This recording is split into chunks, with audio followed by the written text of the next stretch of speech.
Hey guys, it's Rachel from the Little Ring Lamb. Today I have a book review on 24 Hours in the Life of a Woman by Stefan Zweig. This is what the cover looks like. It's a very small book. It's a short story.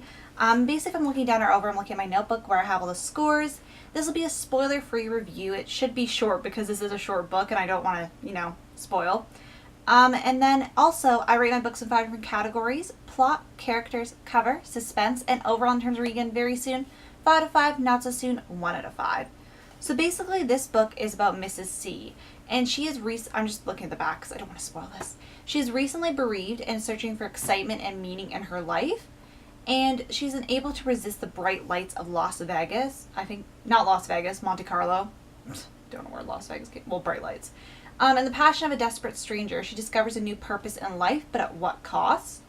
So it's the tale of Mrs. C, and she is recalling this tale to a man and kind of unburdening herself would be the correct word. So I get the plot of 4 out of 5. I also read this during the Booktubeathon, and it probably wasn't the best book for a readathon because I felt like I could have took 2 or 3 days to read this.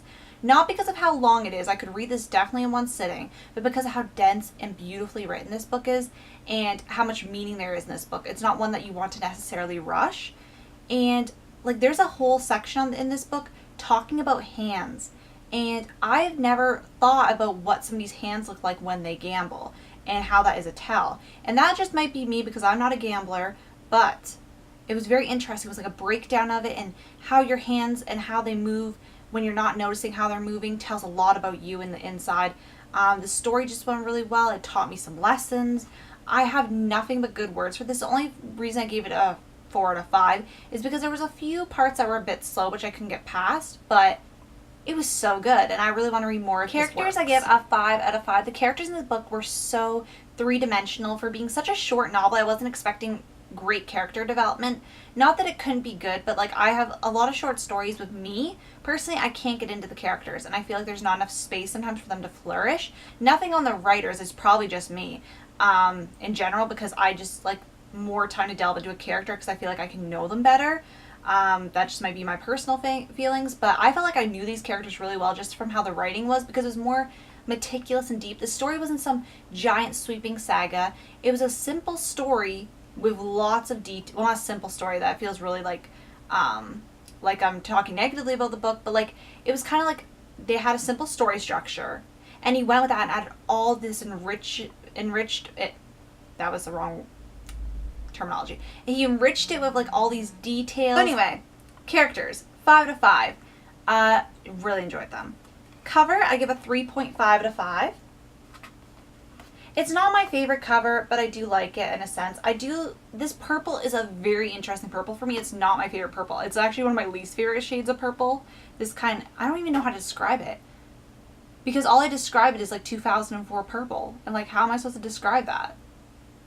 My color description is so weird. Only I know what I'm referencing. And it's clothing of that era. Maybe it's just clothing that I saw, but I always hated this color purple. That's why my room is off-white purple, because a lot of purple shades I'm not down for. Personally, for me. I like them for other people, but not me. I don't know, purple's just a weird color for me. I like really light purples. Sorry, getting into a whole, soliloquy about my purple color obsession. I really love the blues though with it and the whites, and I really love the silhouettes. I think it just looks really pretty, and the author's typography.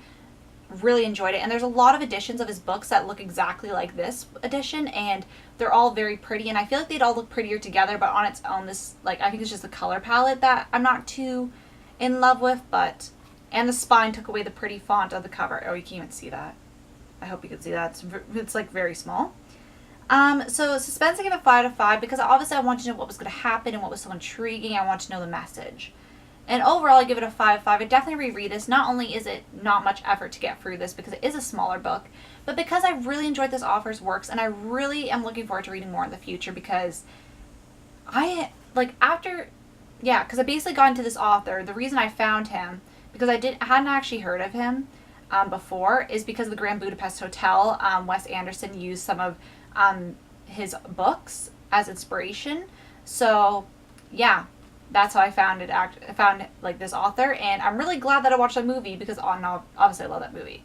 But then I found this author from it. So, Pretty awesome. I want to thank you guys so much for watching, and I'll see you guys later. Bye.